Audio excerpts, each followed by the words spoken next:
Hello, and thank you for joining me for Ask Gardener Lynn. Gardening can be a bit tricky sometimes, and just a little bit of help can turn troubled gardens around. So let's keep those gardens on track. So our question today comes from Samantha. She lives in Zone 7, and her question is, how do I keep the worms from eating my sweet corn ears?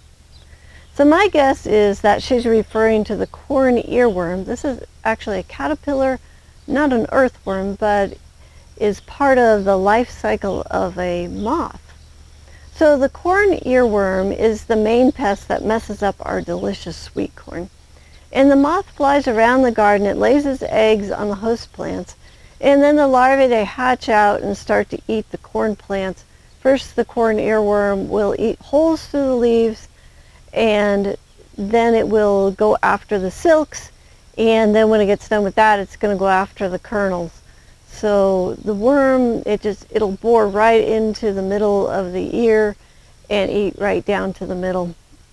So if you want a crop of corn, you're probably going to need to control the corn earworm.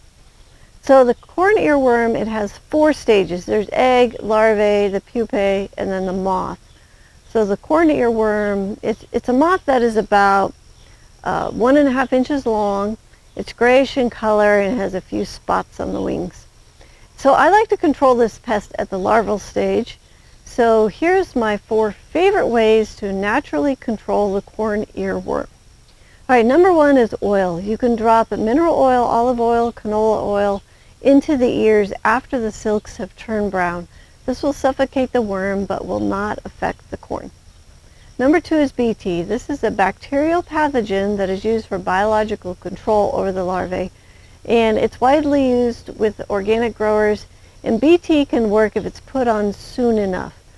So you want to apply it once a week to the corn ears as soon as you start to see the first silks. And it's not very effective once the earworm has entered the ear of corn. It is safe for plants, animals, and humans. Number 3 is diatomaceous earth. So diatomaceous earth is just ground up fossilized seashells, and the diatomaceous earth, it's going to puncture the soft-bodied insects like the corn earworm, and they will dehydrate and die. Number 4 is Captain Jack's Dead Bug Brew. Use Captain Jack's Dead Bug Brew once a week from the time you see the first silks until the harvest of the corn ears, and this is a pretty effective way to keep the corn earworm at bay. The key here is timing. You need to get to the earworm before it does all the destruction. So watch for the silks and then start applying the BT or the Captain Jack's or the diatomaceous earth. And then you want to wait for the silks to turn brown before applying the oils. With a few observation skills and some organic remedies, you can have worm-free corn to enjoy all summer long. So if you have a garden question that you would like answered, please click on the link below this video and submit your question. If you'd like to learn more about high-performance gardening and want to see us grow a whole season of vegetables week by week for 33 weeks, then sign up for the High Performance Garden Show. So in the show, we follow a high-performance garden from seed to putting it to bed at the end of the season. This is the best insider's look at watching everything that we do with the vegetable plants week after week all season long. We'll even show you a professional trellising system that you can use for your garden.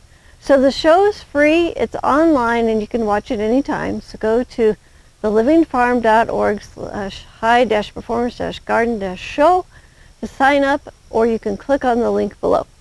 So I want to thank you for watching. Please subscribe to our channel for more high-performance gardening information. Submit your garden questions so you can get the answers that you need. Until next time, may your garden be easy, fun, productive, and always organic.